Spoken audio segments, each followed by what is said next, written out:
Voici les moments les plus déjantés du football. C'est parti, numéro 23. Commençons par le footballeur professionnel anglais Luke O'Nien qui a une idée particulièrement drôle pour embêter son adversaire.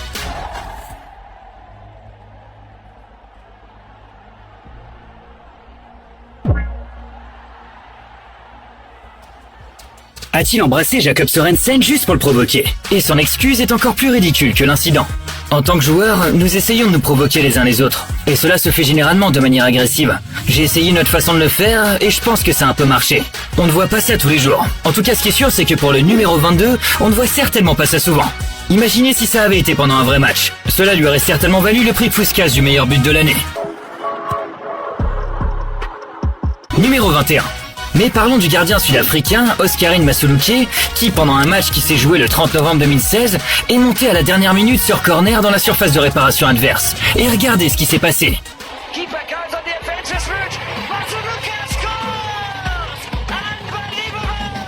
C'est du délire. Mais continuons avec une équipe qui se croit au-dessus de la loi. Numéro 20. Le football en Amérique du Sud, n'est pas comme en Europe. Car bien qu'il y ait des règles, certains joueurs et certaines équipes s'en moquent complètement. Et cela s'est confirmé une fois de plus en 2013, lorsqu'une équipe a voulu s'expliquer avec les arbitres. Regardez ça.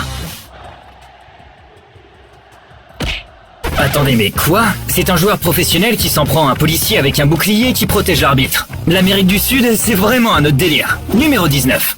Poursuivons avec un moment drôle où le but c'est d'assommer les journalistes. Du coup, elle porte désormais un casque sur la tête à chaque match dès qu'elle présente sur le terrain. Mais ça c'est rien comparé au pénalty le plus ridicule que Wayne Rooney ait pu rater dans sa carrière. Numéro 18.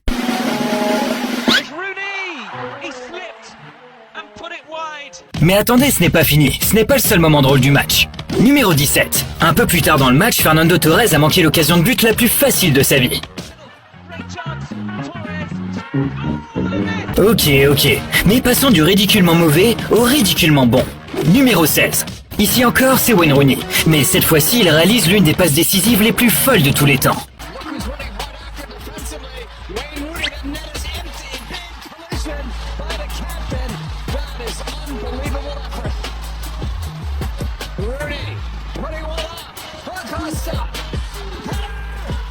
Ce type est une machine. Mais passons maintenant à Adama Traoré, numéro 15. Après s'être remis d'une blessure à l'épaule, Adama et ses médecins ont dû mettre au point une tactique pour empêcher les joueurs adverses de tirer sur ses bras pendant le match et de le blesser à nouveau à l'épaule. C'est alors que l'un des médecins a eu une idée de génie d'appliquer de l'huile sur les bras d'Adama. Non, c'est pas une blague.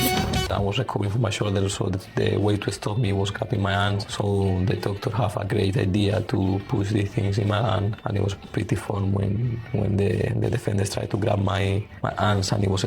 J'avoue, j'utilise aussi des genres de lubrifiants, mais bon, c'est pas pour les mêmes raisons. Bref, assez dit de bêtises. Passons au moment suivant avec Kim Kardashian, numéro 14. On va pas parler de son Instagram et de son succès personnel, mais plutôt du fait qu'elle assiste à tous les matchs de football dans le monde entier pour rendre son fils heureux. And I will do anything for my babies. So I travel the world. They've made me, we do soccer trips. Elle a reçu les places VIP à Arsenal, a appelé Saka sur FaceTime, a passé du temps avec David Beckham, et ils ont même pris un selfie avec Messi. Et juste après avoir célébré les débuts légendaires de Messi à l'Inter Miami, ils se sont envolés pour le Japon afin de rencontrer Ronaldo, mais aussi de passer du temps avec Aisho Speed, une légende du streaming.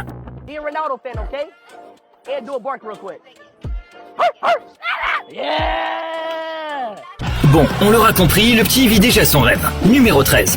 Peut-être que le prochain joueur de football qu'il devrait rencontrer, c'est Harry Kane. Je veux dire, ce gars a toujours quelque chose à offrir, surtout si vous le mettez dans les buts.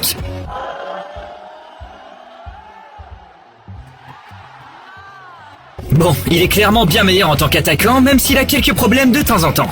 Numéro 12.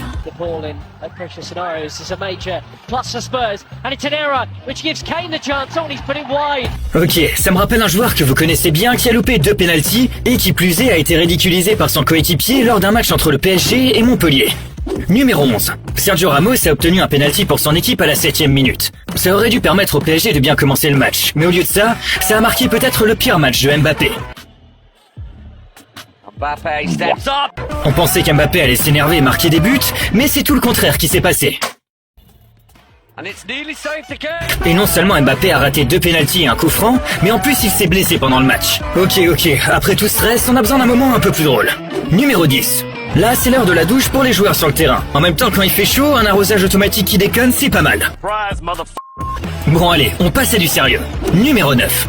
On en arrive maintenant à un but complètement déjanté du footballeur tchèque Patrick Schick lors d'un match d'Europa League en 2020. Regardez ça. Jack Hendry tries again, but it could be costly because it's the Czech Republic on the break. And Patrick Schick has scored again. He's taken the opportunity brilliantly. Ce but est tout simplement fou. D'ailleurs, il a non seulement remporté le titre du meilleur but de toute la compétition, le tout d'une distance de 45 mètres, et au passage, il a ridiculisé le gardien David Marshall qui est devenu un mime viral partout sur Internet. Spider-Man s'est occupé de lui, les pompiers ont été appelés et il a même fait ses débuts au basket. Bon, ce sont les plaisanteries numéro 8. Darwin Núñez a eu la chance de sa vie lors d'un match contre Toulouse et a commis une énorme erreur. L'action était plutôt bonne, mais la finition, pas du tout. Heureusement, il a eu de la chance, son coéquipier a réussi à marquer. On pouvait voir qu'il était blessé et déçu à ce moment-là. Il n'a même pas célébré le but. Mais nous arrivons maintenant à un moment vraiment ridicule. Numéro 7.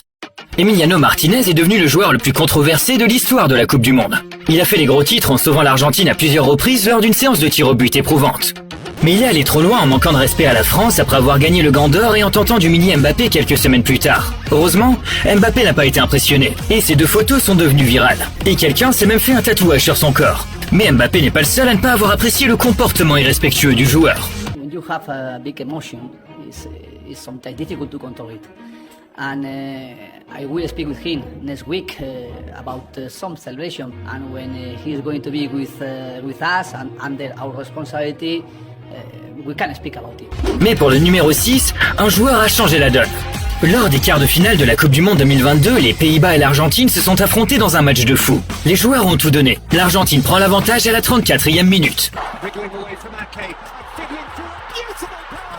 Le match est ensuite ralenti et aucune des deux équipes ne s'est créée de réelles occasions jusqu'à un pénalty pour l'Argentine à la 70e minute. Tout le monde pensait que l'Argentine était en sécurité, mais les Néerlandais avaient une arme secrète. Et après son remplacement, tout a changé, car à la 83e minute, c'est ce qu'il a fait. Le gars a littéralement mis le stade en feu. Et lorsque l'arbitre a indiqué 11 minutes d'arrêt de jeu, il a su que son heure était venue. Et alors que les Néerlandais se préparaient à jouer leur dernier moment, il a fait quelque chose que personne n'aurait pu imaginer. Un joueur bourré de talent, mais les Néerlandais ont quand même perdu au tir au but. Et Messi leur en aura fait voir de toutes les couleurs. Ok, les moments d'avant étaient très bons, mais là on arrive au top 5 et on va passer à un niveau supérieur. Numéro 5. Mais avant de commencer et pour se mettre en jambes, regardons les ratés les plus ridicules de tous les temps. Oh, goodness me, that's going to be an absolute great chance. Torres. Oh, what a miss! 골키퍼 다리 사이 빠졌군요. 문은 열려 있습니다. 문은 열려 있는데요. 여기서 왼발 슈팅. Ok, vous ne pouvez pas vraiment blâmer quelqu'un d'autre que vous-même pour ce genre d'action. Mais le joueur suivant a blâmé le chef de l'équipe pour le moment le plus ridicule de sa vie. Numéro 4. Oui, ce type est en train de faire ce à quoi on pense. Il a mouillé son short et s'est essuyé les fesses avec l'herbe. Et le plus fou, c'est qu'il en avait même pas honte. Contrairement aux prochains footballeurs qui refusent toujours d'admettre ce que des millions de personnes ont vu en vidéo. Numéro 3. C'est sûrement le moment le plus célèbre et le plus drôle de la carrière de football d'Ashley Young, et c'est devenu viral. Il s'est littéralement pris une merde d'oiseau dans la bouche en plein match. D'accord, ça a l'air absolument dégoûtant. Mais Ashley Young maintient encore aujourd'hui que rien de tout cela n'est arrivé, même si on le voit. Même lorsqu'un journaliste lui pose la question lors d'une interview. Regardez ça. A bird did not poo in your mouth. No. I found this out this week. Yeah, it didn't happen. Honestly, I was like, of course it did. Everybody knows it did. We've all seen it a million times. It definitely happened. I went through it frame by frame, and that someone behind you off camera spits, and it goes over your shoulder, and at the exact moment you sort of have your own spit in your mouth, In the comes mouth. up, There you and go. it just all times perfect. Bon, on va dire que c'était pas une merde d'oiseau, mais un flocon de neige. Comme ça, tout le monde est content. Mais pour le numéro 2, c'est celui du joueur de football le plus ridicule de l'histoire. Mario Balotelli a suscité la controverse partout où il est passé, sans exception. Il s'est battu avec ses adversaires, s'est disputé avec ses propres coéquipiers, a détruit son Audi R8 à 250 000 €, a déclenché des feux d'artifice dans sa salle de bain, a provoqué ses fans et a même volé du matériel de prise de vue. Sans oublier les différentes coiffures qu'il a essayées. What do you want? Be remembered.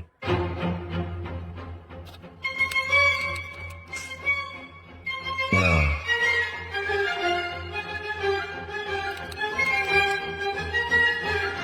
No. C'est Mario Balotelli et il n'a pas peur du ridicule. C'est pour ça qu'on l'aime. Numéro 1. Pour le numéro 1, c'est du très très lourd. C'était en 2013. Le Watford FC et Leicester City disputaient un dernier match de saison et c'était un match qui allait changer l'avenir des deux équipes. L'atmosphère dans le stade était très tendue tout au long du match. Et le score était toujours à égalité jusqu'à la 97e minute, lorsque tout a changé grâce à ce penalty. Regardez ça. Knockout takes, Almunia saves, knockout follows in, Almunia saves again. Absolutely astonishing. Now here come Watford. Forestieri. Here's Hodge. Qu'est-ce qui vient de se passer? Le gars manque un penalty crucial à la 97e minute pour un match de promotion super important. L'adversaire en profite, renverse le jeu, fait un contre et marque un but. Il gagne le match. Personne dans le stade n'en croit ses yeux. C'était tellement fou que même Troy Deeney n'arrivait pas à y croire. Mais ce ne sont pas les seuls moments complètement fous. D'une équipe qui a marqué 27 buts en un seul match à une équipe qui a reçu un carton rouge au bout d'une seconde.